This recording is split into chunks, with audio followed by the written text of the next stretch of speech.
Bienvenue dans cette vidéo où je vais vous présenter différents outils qui vont vous permettre de créer vos assets 2D pour vos jeux vidéo.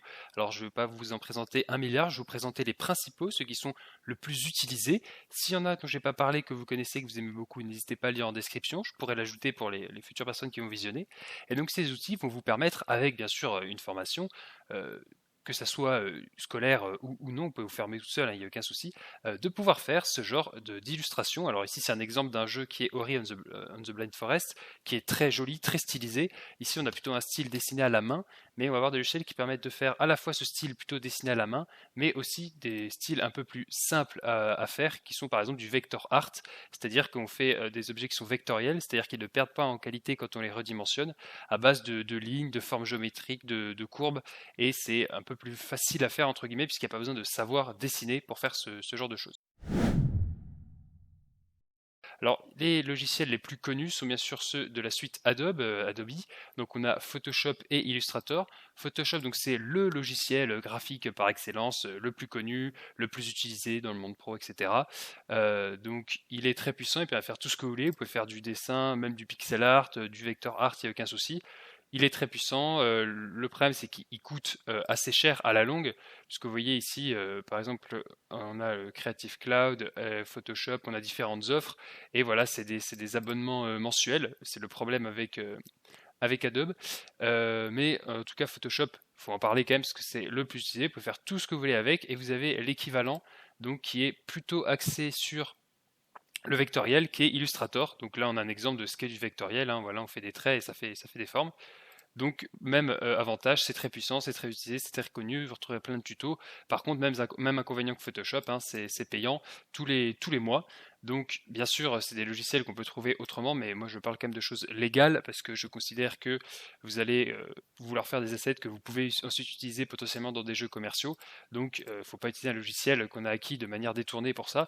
Donc, voilà, Photoshop, Illustrator, très puissant, les plus utilisés, beaucoup de tutos, mais ça coûte un peu cher à la longue, tout simplement, si vous obtenez de manière legit. Ensuite, on a leur équivalent libre, que sont GIMP et Inkscape. Donc GIMP, c'est un peu l'équivalent de Photoshop en libre, donc c'est-à-dire que c'est totalement gratuit, vous pouvez faire ce que vous voulez avec, vendre vos assets, etc. Mais du coup, c'est moins puissant. C'est quand même un logiciel qui est très utilisé, donc vous trouverez beaucoup de tutos, de documentation, de gens qui l'utilisent sur Internet. Vous pouvez globalement faire la même chose que de Photoshop pour tout ce qui est assets de jeux vidéo.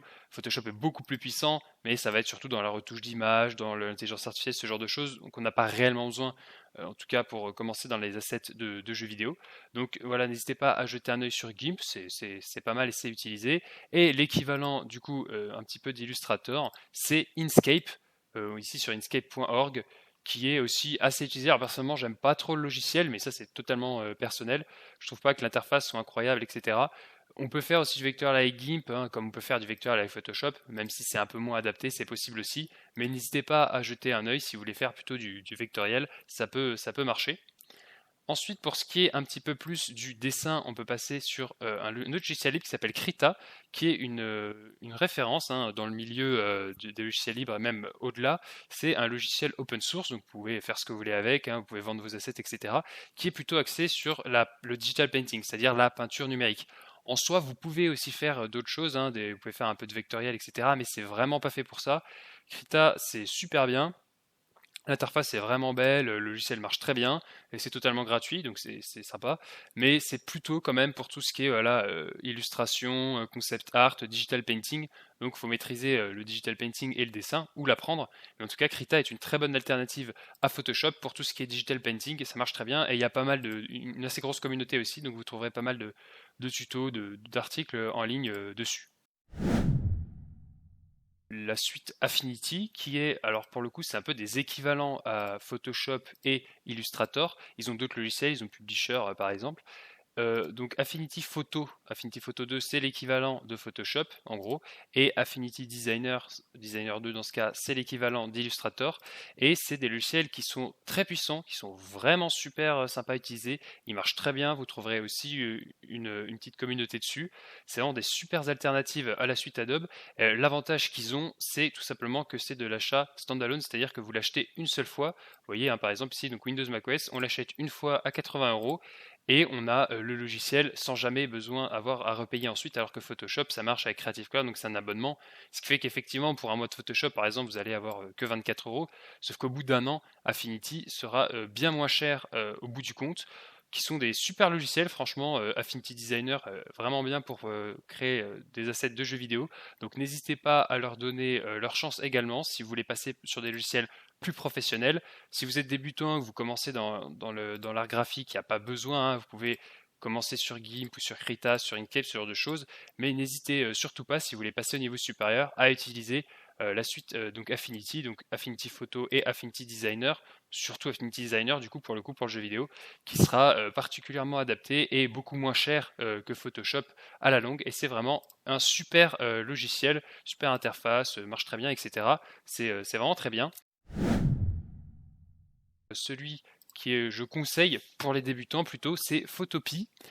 Donc photopea.com, ça se veut un peu être un genre de clone light de Photoshop sur internet, donc directement sur votre navigateur. Vous voyez, je suis sur le site et j'arrive directement là. On peut créer un nouveau projet et en fait on va se retrouver dans un genre de Photoshop-like. Vous voyez, l'interface ressemble vachement à celle de Photoshop.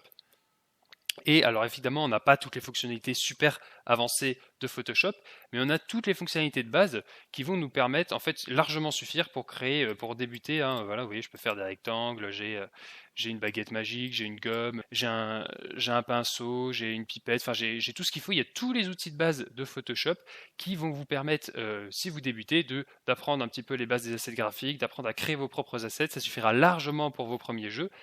Et l'avantage, c'est que contrairement à GIMP, on n'a pas besoin de le télécharger. En plus, c'est plus facile à prendre en main, surtout si vous avez un petit peu l'habitude de Photoshop.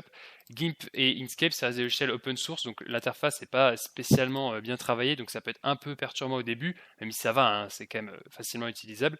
Voilà, si vous débutez, je vous conseille Photopea, c'est pas mal, c'est directement en ligne, pas besoin de télécharger, vous pouvez faire vos assets comme ça. Vous pouvez suivre des tutos Photoshop, des tutos GIMP et regarder, hein, c'est à peu près l'équivalent. Et ce qui est bien aussi, c'est qu'on peut en plus enregistrer en tant que PSD, ce qui est donc le format de Photoshop. Donc vous pouvez récupérer des fichiers Photoshop et les ouvrir dedans. Vous pouvez exporter en PSD sur votre ordinateur pour les sauvegarder. Et ensuite, bien sûr, hein, exporter en tant que PNG ou JPEG si vous avez besoin d'exporter vos assets à la fin. Pour résumer, les deux outils Adobe que je vous conseille pas nécessairement parce que ça devient cher et c'est pas forcément meilleur, en tout cas pour le jeu vidéo, que l'équivalent Affinity, que je vous conseille, qui est vraiment très bon si vous voulez passer à quelque chose de professionnel. Et sinon, on a toujours GIMP, Inkscape, Krita qui sont très sympas. Si vous voulez faire du dessin, du digital painting, je vous conseille Krita. Sinon, pour débuter, Photopea sera largement suffisant pour créer vos premiers assets. Et n'hésitez pas à dire ce que vous avez pensé en commentaire. S'il y a des sites que j'ai oubliés, que vous aimez beaucoup, que vous utilisez, n'hésitez pas non plus à en parler et abonnez-vous pour avoir plus de présentations d'outils, de tutos et autres astuces en tout genre dans la création de jeux vidéo.